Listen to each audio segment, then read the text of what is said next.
You're listening to the NeuroSpice and Life podcast.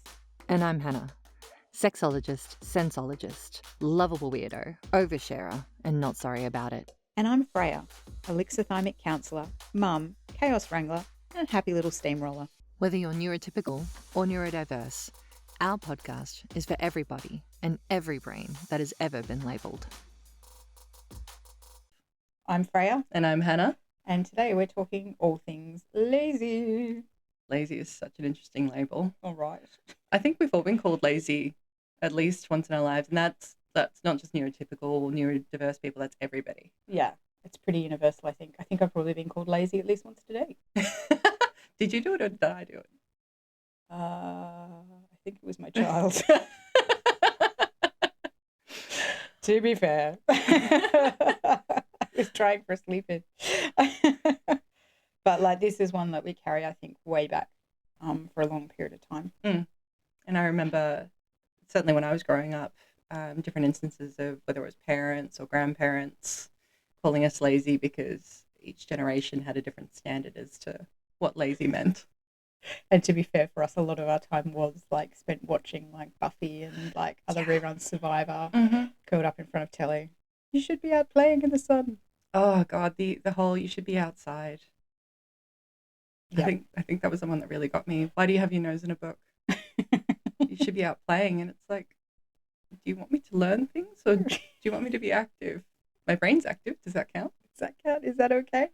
It's so funny as you say that too. Like I so think of like my nana with this one, and like when we were kids, we'd just come home from school shattered. Like we'd be so tired, and my mum would recognise that for us, like we were just done right at the end of school day, and so she'd let us have snacks and watch TV and just recharge our batteries and do that side of things. But like my nana, very much a different generation, a very different parenting style, and like she used to do like newspaper cuttings for every single member of the family, and she had like a plastic box that's normally used for recipe cards, and everyone had their own little pocket, and she would put in like newspaper clippings that she thought, what she called helpful suggestions, and some of them are way harsh, but like I remember this one were. Yeah, like it was just an opinion about everything, and it's so funny when she passed away, like all of the grandkids did a eulogy and every single grandchild mentioned the newspaper cuttings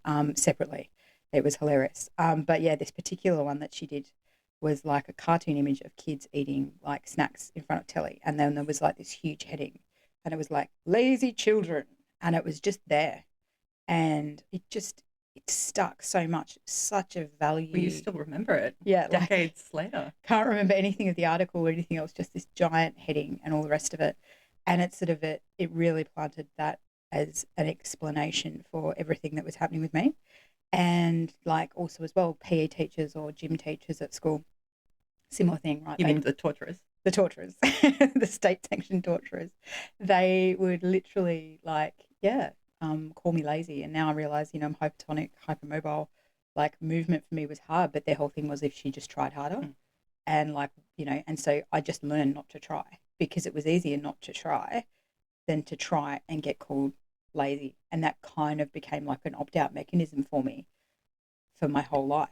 Like, yeah. I find it like crazy. It's because it's if you just tried harder. And it's the idea that you somehow have this reserve tank that you're holding back on. Yeah. And rather than actually wanting to be not singled out, not ostracized, for some reason you're holding that all back, and there's that automatic assumption that it's just you and you're not trying hard enough, rather than looking sort of slightly under the surface to go deeper. Maybe there's something different because, in their minds, what are all children the same? Yeah. Totally. Yep. And it's just that magic key. And if we unlock the magic key, suddenly they will try. And it's like, no, I'm trying my hardest. Like literally there is nothing left in the tank, people. Like I can't brush my teeth. There's nothing left to move my arm. But yeah, it's that judgment. And I guess that happens with a lot of labels, right? Is we observe a behaviour and we may not understand that behaviour. So instead of trying to understand what's happening with that behaviour, we just label it as like a individual personal failing and a judgment. And that's for me, lazy just is one of those words that just cuts like a knife. But the thing, and then what's stuck with me listening to that story about the clippings is that that's what, not just you, but that's what all the grandkids remember. Yeah. And so it really kind of paints a picture of, it's not just what people call you, but it's also the actions that accompany that as well.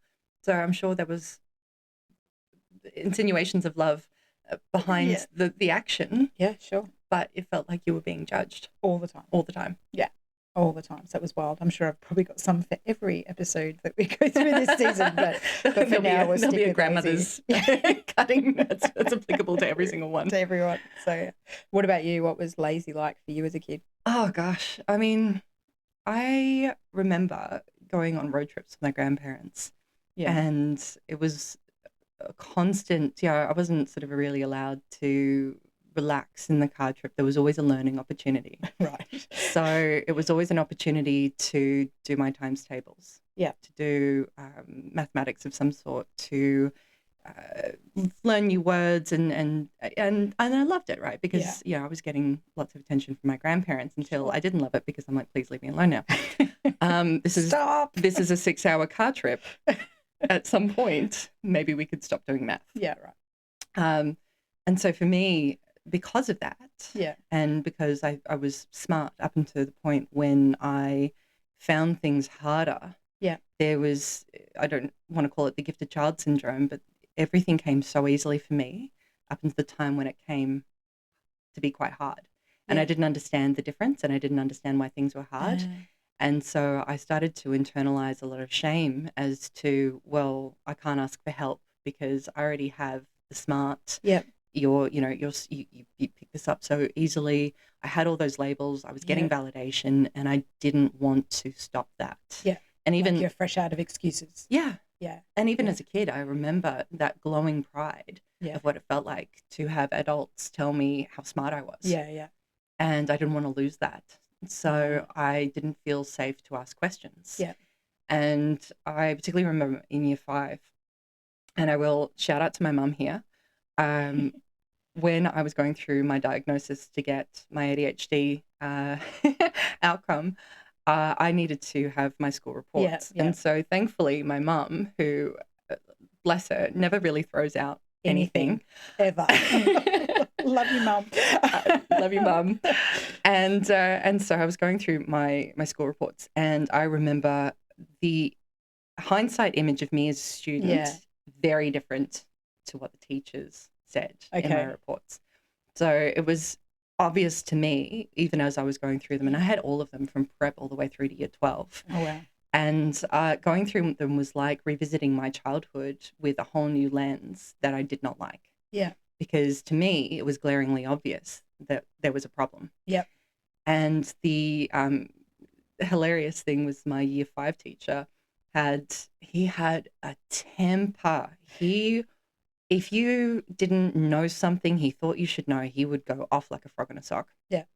And to the point where it was actually really quite scary, because then there was this fear that if you asked the wrong thing, you said the wrong thing, you were going to get yelled at. And I was already quite ostracized by my classmates anyway. I didn't want any more reasons for them to pick on me. I was the tallest kid in my school. I was taller than all the boys. And I didn't want to be different in any way. And I was a bit on the heavier side as well. So those were all things that sort of singled me out. So when it came to this particular teacher, and I remember with him as well, I don't know if it was oppositional defiance disorder or something along those lines, but I could remember the clearest memory I had was I'd ask him a question and that I knew he would talk for forever and a day on, and then I would zone out and come back. We call that a management strategy. And then I'd come back in, but the problem was that I'd missed all of the instructions. Right. And so if I wasn't able to do the task, then I was called lazy. But the reality was that I had just not been paying attention because my brain had drifted because I'd found something shinier to glom onto.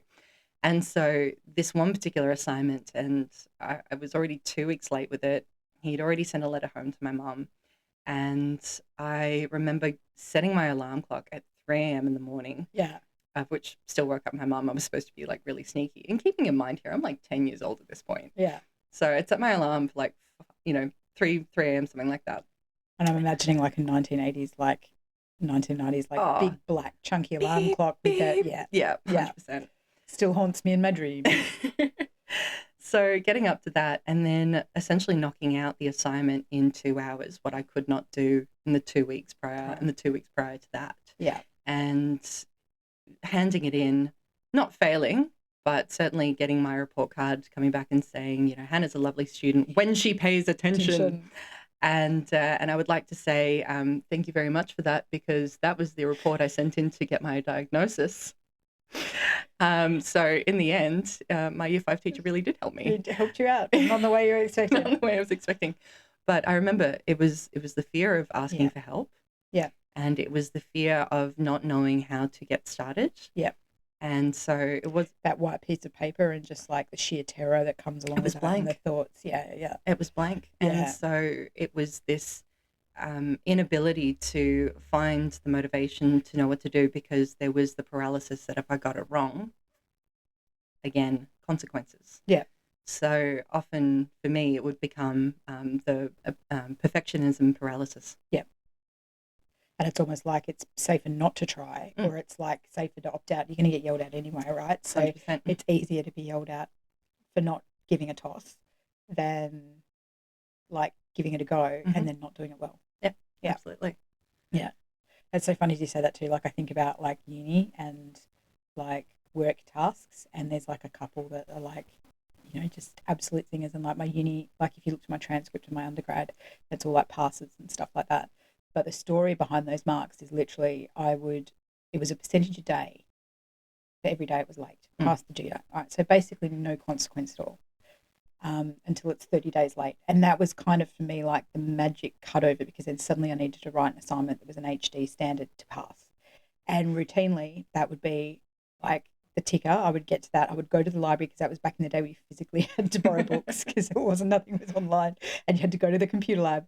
And I would go and do that. And one night time, I would write an assignment. I would get a high distinction for it, and then it would be pegged back to a pass, and like a legit high distinction. It wasn't just a teacher trying to nudge me over the line. It was like legitimately a really, really good assignment. But again, it would come back to imagine what you do if you tried, you know. And like at work, like admin tasks and ones that I couldn't see a point in doing, like the expenses process was so horrendous at one job. Yeah. I racked up, and it was hubby, who is an accountant, for the record, who was mortified to learn out. I'd racked up $7,000 worth of expenses on my personal card, and I had all the envelopes sitting there, but I physically couldn't like bring myself to open the system and do the system and to do the task and all the rest of it. And, you know, just the absolute like horror of, you know, my people leaders and like the finance department, like, you know, like we've actually had to do an accrual because you've incurred like a year's worth of expenses in a month. And we've gone past the financial year as well. I didn't get that bad. Oh, no, I was that bad. You were that one. Yeah. Yeah. Sorry, employers. Yes. And they would send out reminders. Yeah. And I'd be looking at them going, oh, I'll get that done. Yeah. And then for some reason, it either wasn't front and center, something else came up, it was in the peripheral, it was a bit blurry. And for us, it was just such a horrible process. Oh, look, the photographing of the receipts and having to go through all that, but selecting the account code as well. And like, what's the GST status? I don't know. And everything was like so hard. And I'm just like, no. Just prefer not to do it. Literally to the point, if it hurt so badly, it was like $7,000. But I sort of find that those tend to be the generalistic tasks that everybody is expected to either be good at or to just do automatically. Just do without thinking about it. Yeah. It's not a specialised task. You're not expected to have any sort of specialised knowledge. Not curing cancer. No. Literally opening an internet application, but it's taking photos. The amount of steps. Yeah. It's the amount of steps. And the attention to detail. Yeah. And then like not having transposition errors and all that sort of stuff. And it was a process too that if you got one item wrong, you had to resubmit the whole thing again. So yeah, anyway, they assigned a lovely EA. She helped me out, and then they just got her to hound me every single month because it was easier. And bless her, she helped me out, and she will always be fond in my mind. But yeah, like, and you know, I'd be managing like really complex, like crazy projects, huge, solving problems nobody else could, and they're looking at me but like, you can't do your expenses, like what is wrong with you? And it was just seen as such a thing of laziness, and it's just especially in a corporate world too. Yeah. Like, come on, just do it. Yeah. Like, just get it done. So, yeah. And I didn't know at the time. And so I couldn't explain why it was. And the physical feeling in my body, like I would I would see the thing and I would get like this, almost like this dagger to the stomach and like this adrenaline like kind of into my system, and I'd feel flushed, and I would have this like horrible feeling of dread, but I still couldn't do it. And I'd be thinking about it nonstop and getting in the morning, I've got to do my expense. And all day I'd be thinking about it. All day I'd be wanting to do it, but I would literally freeze, like actually freeze. It's funny because someone once described the difference between being ADHD and without meds and being ADHD with meds. Yeah. And it was like, I think it might have been you actually. Yeah. It was that ADHD without medication is like having everything spread out in a horizontal line in front of you. Yeah. And you can't see the most important thing that needs to be done. You can't prioritize. No. And for other people, it might be quite obvious. Yeah. And then when you are on meds, it's like having a ladder. Yeah. And all of a sudden you've got the tasks, they're all laid out.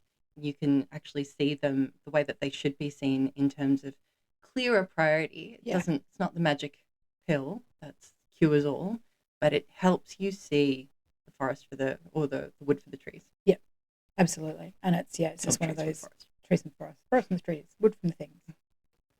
All the analogies. But yeah, and I love that. And that probably brings into like a really good thing around what the actual definition of lazy is. So, right, we talk about it and what it means to us. But actually, when you look at the dictionary definition of lazy, because, I'm one of those autistic people that loves stats and data and numbers and quantifying things, it's my happy place. And the definition of lazy is an adjective, which is actually unwilling to work or use energy. Mm-hmm. And for me, that's like when you put it out there like that, going, well, if for me to be lazy, I'm unwilling to work or unwilling to use energy. Like, I don't think ever once in my life it's been a will thing. Unless I'm literally lying on a banana lounger in Bali by the pool and pressing the bell for them to come and bring food and put it in my feeding hole. Like, like then it's lazy. But like in the rest of my life, never once my inability to move or to act has ever been unwillingness. Like, I don't know how that sits for you. I think, it's inactivity, which often gets misconstrued as lazy. Yeah. So whether it's doom scrolling, sitting on a couch reading a book, watching a movie, something along those lines, it's because I know I have a list of 50 things that I could be doing around the house. And for me, I can't get started on any one of those things because each one carries the same amount of weight and importance. Yeah. And I tend to almost weirdly guilt myself into freezing. Because if I do this one task, then I'm not doing the other task. If I'm not doing that task, then I'm not doing a different task. You're choosing a favorite. Exactly. And so for me, it's choosing which task do first. I actually find so overwhelming. And I was talking to a friend about this the other day, and we were talking about the fact that there's piles of books that we want to go through. There's a wardrobe we want to clean out. There's a house full of things that we both know that we carry too much of. And so when we think about it though, breaking it down into easy manageable steps, like my brain, it's I'll just go through my study today. It's I need to do the whole house. It's an all or nothing perspective that I can't separate, because I think that for some reason if I can't do the whole house, then I've failed. And so it feels heavy, right? Like everything feels heavy and hard. And it's much easier to watch a film. But at the same time, when I'm sitting there watching the film, I'm not enjoying the film. No, you're thinking about because I'm thinking about all the other things I could be doing. And feeling almost weirdly restless in my own body because I want to move. I want to do something. But I just can't. Yeah. And like the way I talk about it, when I work with clients a lot, right, too, is I ban the word motivation or unmotivated from my practice, right? Like it's not, not that, it's not a safe space because it is a safe space, but it's one thing that we try to shy away from because motivation is such a personal failing, and it's actually, no, let's talk in terms of momentum. right? Because like one is kind of science, right? One is physics, one is like, in our case, chemistry, right? Our brains, neurodivergent brains work differently in relation to our motivation reward centers and the chemicals associated with that. Particularly dopamine's a big one, right? But like neurotypical people think about doing a task and dopamine is released. Dopamine is what you need to get the task done. So my classic example, right, is we've got the laundry sitting in the other room, right? It's the second man-made object visible from space right now. But like, you know, the idea of putting it away, right? So a neurotypical approach would be you look at the laundry, go, I need to put that away. You get the dopamine, and the dopamine gives you the energy and the motivation, the momentum to put it away, right? For us, we look at it, we go, I've got to put that away. But there's no dopamine, there's like no chemicals to actually get us started, you know? So it's actually, it's not that we don't want to do it. Like I look at that laundry getting bigger and bigger and bigger every day, and one day like I'm going to lose my child in it, right? Like it's insane. But like, you know, I look at it and I'm like, and every time I go into the laundry, I'm like, oh God, I've got to do that. But I like physically don't have the chemistry needed to do it. I kind of, the example I use a lot is like type 1, type 2 diabetes, right? And it's like type 2, it's like it's exercise, it's food, those type of things that you can do to adjust the insulin body levels of your body, right? If you're a type 1 diabetic, your body does not produce insulin as it should. It either produces too much or it produces too little, or any combination thereof. And that's kind of the way I think about it. It's like, yeah, there's diet and exercise will help, but fundamentally you don't have the chemistry. Yeah. I often think about my brain a little bit like a lawnmower, like a petrol operated lawnmower. Do tell, I love these analogies. So even when the lawnmower might have petrol in it, right? But I still haven't pushed a button, I still haven't done something, and I'll be standing there and I'll be grabbing, you know, the pull, and I'll be pulling and pulling, and it'll make the noise and it will make the revving noise. But there's nothing to spark it, there's nothing to catch. Yeah. And so then I have to go through the list of, okay, am I hungry? Am I thirsty? Yeah. You know, what do I have, a full cup? Yeah. Do I even have a half cup? How many spoons do I have? And where are my keys? Where are my keys? What day is it? And I often find that there's often a need. There's an unmet need. There's something that's not happening in the background for me to be able to get onto it. And other days, it's bizarre. It's if the weather's beautiful and I've woken up and I've had a good night's sleep. I mean, those are obviously very key things. But some days I will get something in my head and I'll go, I'm going to rearrange the cupboard in the spare room. Yep. Now, I haven't been into the spare room in forever. You remember you have a spare room? I remember I have a spare room, which is fantastic. But for some reason, it sparked a thought. The thought has then sparked motivation or momentum. Thank you. Clearly, I don't have a lot of it, and somehow it's just easy. It's easier. Yeah. But side quests. Yes. Side quests. They're real. Are real, and they can derail the most well thought out, best laid plans. Yeah. And all of a sudden I'm pulling things out of the cupboard, and then I'll go down memory lane because I found all the photo albums. Yeah. So then I've decided that the photo albums also need a good amount of attention, or that I'll start trying to fill them out at the same time. And because I have time blindness, I think that it can all be done in a day. Yeah. And then I end up leaving the spare room looking worse than I did when I started. Like a raccoon on meth has been through it. Yeah. Like there's been Hurricane Hannah. Yeah. So, you know. So the intent was to do the spare room. Yeah. And you had the desire in the morning, you had the motivation, everything's good. And then the dopamine ran out in the afternoon. And things go horribly wrong. Yep. Spread out around me are hundreds of photos that I've pulled out as I'm trying to go through and reorganize. Yeah. Because it's like having this grand idea and then looking into a microscope and going, well, I've got to do all these minute details in order to finish the job. Yeah. And then I have to wait for the next nice day, the next good sleep, and the next round of dopamine before I can go back and clean it all up and tidy it all. Yeah. And it's or when you come to visit. Yeah, exactly. Someone's coming to visit. We've got a crisis. We need to clean it. Okay, it's all done. I'll do a week's worth of work in an hour. But it's so funny as you say that too. Like the amount of things that need to line up in our brains to sometimes get what appears to be a really simple task executed and done. And it's not just like one thing, but often it's a combination of things. So it's like with the dopamine, do we feel safe in our bodies? Like, are our base needs being met, you know, that side of things. Another one for me is like sometimes as well, it's almost like a preservation mechanism of like going towards phases of overwhelm with burnout, you know, and it's like, actually, no, I need to conserve energy. So that constant questioning in my head too is like, whose priority is this? Like, does this really need to be done? And does it need to be done to that extent?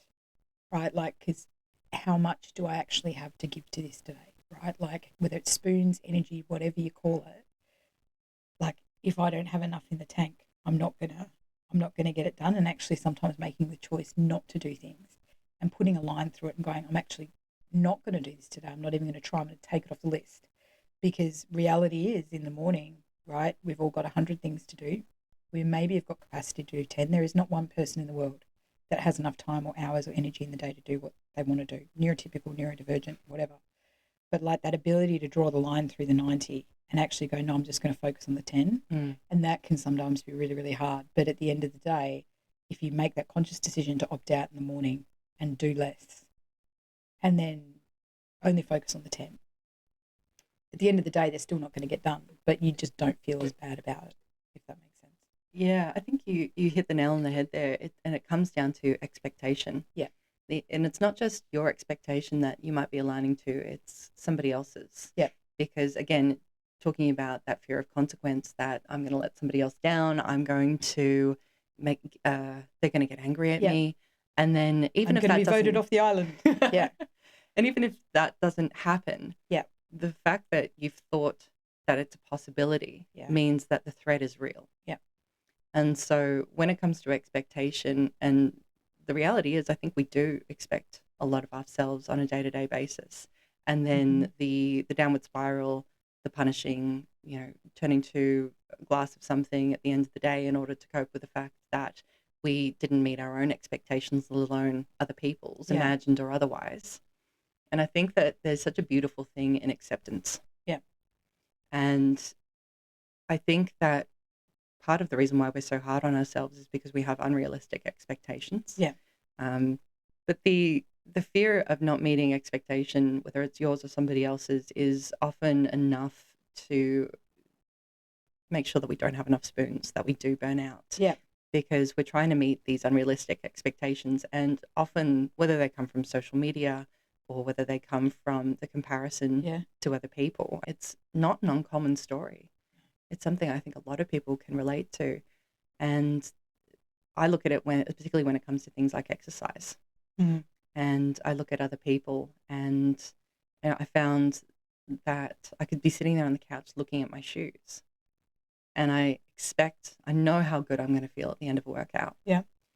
And I'm looking at my shoes, and they're looking back at me, and they're kind of judging me. I was going to say they're silently judging. They're silently judging me. Yeah. But again, that's my own perspective on the reality. And then I'll take my ADHD meds. 20 minutes later, I look at the shoes. I'm like, I can put you on now. I can get on that treadmill. Yeah. And all of a sudden, it's almost like it gives my brain this beautiful kind of acceptance, which was, I can accept help. Yep. Even if it's in the form of medication, even if it's in the form of body doubling. I think for me, that was, you know, that was a lesson that I learned from when I was in that year 5 with that teacher. Yeah. Was that asking for help meant getting yelled at. Yep. And it's taking me the longest time to understand that it is okay to ask for help. I'm getting a bit teary thinking about it. I'm watching it happen. I'm like, no, put it back aside. That's a healthy approach to emotions. Feel all the feels. It's fine. But like, it's interesting as you say that too, right? Because a lot of the clients that I work with in my practice, right, and I work with neurodivergent mums. So it's, you know, what I do. And so there's a lot of expectation all the time, right? And there's a lot of that pressure. Some are medicated, some aren't, you know, but it's about finding the right strategies to work and support, you know, the individual, because there's always this huge disconnect between expectations and what we're actually capable of doing, right? What we can actually do. And it's how do we bridge that connect, or choose not to play the game, right? You know, it's 100%. Like, it's not that I'm opting out, but I'm choosing what actually matters for me. And then it's also, you know, like, it's whose expectation is that, right? So your expectation, that's actually got nothing to do with me. But if it's an expectation I've got on myself as well, like how can we be kinder to ourselves when we don't do it? And how can we be more compassionate to ourselves? Because often, like so many of my clients, they use the word lazy and they'll talk about themselves in those terms because they're not doing what they see as the best for themselves. They're not doing the best, for their kids. And that can be a really kind of scary thing, to face into and feel like you're failing, and that can be really, really hard. So how can you be more compassionate about it? Because we're not going to hit it all the time. We're not going to do it all the time. And then often the worst part is too, is we start to spiral and get into these patterns of not doing it and the shame and the guilt. And I talk a lot with my hands, the shame and the guilt, that come along with it and the judgment. And then that makes it harder to do things. And then we start overcommitting and then we head more into burnout. And then when we get into that place, it can become so hard to ask for help because it can be hard to even know what help you need. It can be hard to find the words. And then it's almost like asking for help is almost like another thing that you're failing at. Or you have to manage. You have to manage, right? Like, who am I going to ask for help? What am I going to ask for? People say, how can I help you? And you're just like, I don't know. It's the same thing as when people ask me, what do you do to de-stress? Yeah. And I don't have an answer because I don't think I do. So